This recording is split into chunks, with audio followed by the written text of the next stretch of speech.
नमस्कार फ्रेंड्स, मैं डॉक्टर कुसुम Singhal, consultant gynaecologist तथा रोटरी क्लब ग्वालियर समर्पण की चार्टर मेंबर आपसे संवाद कर रही हूँ। आज मैं आपसे गर्भपात के लिए दी जाने वाली दवाओं के बारे में कोई विशेष जानकारी आपसे साझा कर रही हूँ। ये जानकारी मैं आपसे इसलिए साझा कर रही हूँ क्योंकि मैं आपको बताना चाहती हूँ कि किसी भी तकनीक के दो पहलू होते हैं।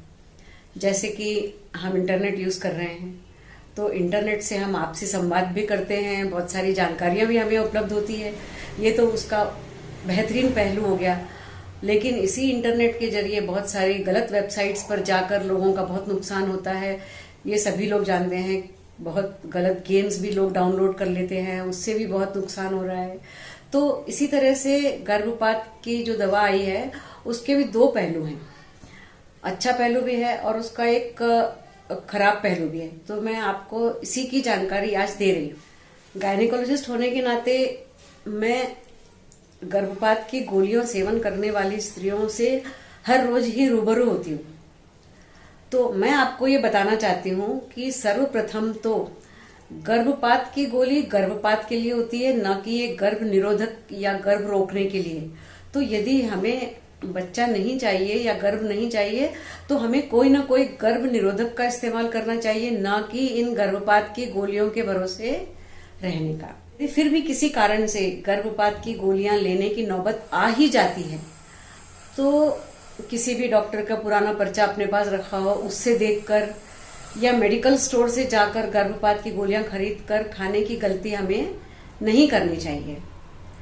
क्यों नहीं करनी चाहिए? क्योंकि हर वक्त हर गोली वही गोली हर वक्त काम आएगी ऐसा बिल्कुल भी जरूरी नहीं है। यदि ये गोली आपने अपनी मर्जी से या मेडिकल स्टोर वाले की सलाह से लेकर खाई, हो सकता है आपका गर्भपात हो ही ना, और ये भी हो सकता है कि इतनी तेज ब्लीडिंग चालू हो जाए कि आपसे वो संभल ही नहीं पाए और आप बिल्कुल आधी रात को उसको लेकर तुरंत अस्पताल में जाएं। और ये भी हो सकता है कि आपका गर्भपात सक्सेसफुल हो जाए। तीनों ही स्थिति हो सकती है। यदि सक्सेसफुल होता है तब तो ठीक, लेकिन यदि आपको गर्भपात नहीं होगा उस कंडीशन में यदि ये बच्चा बढ़ जाता है तो पूरा चांस है कि इस बच्चे में कोई ना कोई विकार उत्पन्न हो जाए और फिर उस विकृत बच्चे को आपको जीवन भर लेके चलना पड़े, चाहे वह छोटा विकार हो, गर्भ जैसे कि होंठ का कटा हुआ आना, या फिर कोई बड़ा विकार। पर विकार तो विकार है। तीसरा स्थिति जबकि तेजी से खून चालू हो जाता है, वो स्थिति बहुत ही गंभीर रूप धारण कर लेती है। यदा कदा हम लोग ऐसे मामले हमारे पास आते ही रहते हैं कि स्त्री का अस्पताल तक पहुंचना भी मुश्किल हो जाता है, इतनी तेज उसको ब्लीडिंग चालू हो जाती है। और जब हम उसे देखते हैं तो मैं ये कह सकती हूँ कि हम उसे ये कहते हैं कि नदी जैसी बह रही है खून की, और स्त्री की जान दांव पे लग जाती है। और कुछ केसेस में हम लोग बचा लेते हैं। कभी कभी ऐसा भी हो जाता है कि हम उसको बचा पाए, कुछ कर पाए, उससे पहले ही स्त्री नहीं बच पाती है।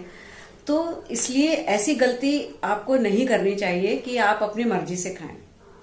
अगर आप विशेषज्ञ की सलाह से लेंगे तो दो बातें हैं। पहले तो स्त्री रोग विशेषज्ञ ये देखेगी कि कहीं आपका बच्चा ट्यूब में तो नहीं है। कभी कभी क्या होता है, हर 1000 में से एक बच्चा ट्यूब में आ जाता है। यदि बच्चा ट्यूब में हुआ, ऐसी स्थिति में आपने गर्भ निरोधक गोली खाती है, उस स्थिति में भी हालत बहुत गंभीर हो जाती है। हालांकि बाहर खून नहीं आता है लेकिन पेट में खून चलने लग जाता है, ट्यूब फट जाती है और स्थिति फिर गंभीर हो जाती है। तो स्त्री रोग विशेषज्ञ पहले यह देखती है कि कहीं बच्चा ट्यूब में तो नहीं है।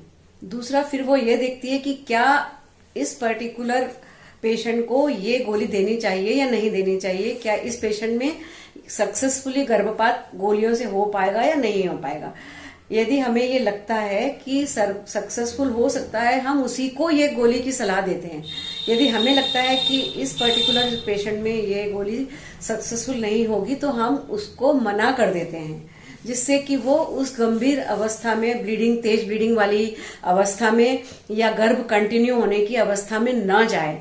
तो इसीलिए ये जो प्रिकॉशन स्त्री रोग विशेषज्ञ लेती है वो बहुत ही जरूरी है, और वो एक विशेषज्ञ ही जान सकता है कि किस स्त्री को ये गोली लेनी चाहिए।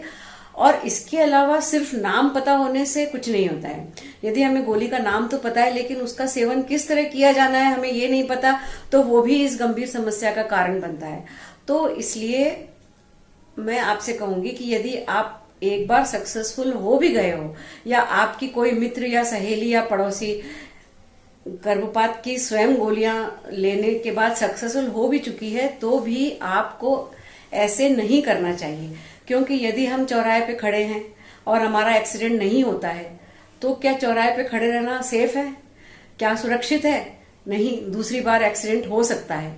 इसी तरह से यदि हम अपनी मर्जी से गर्भपात की गोलियां लेंगे तो मुमकिन है कि हम कुछ गलत कर रहे हैं और हमें गंभीर समस्या का सामना करना पड़ सकता है। इसीलिए मैं सलाह दूंगी कि वैसे तो अनचाहा गर्भ आने ही न दें, गर्भ निरोधक का इस्तेमाल करें।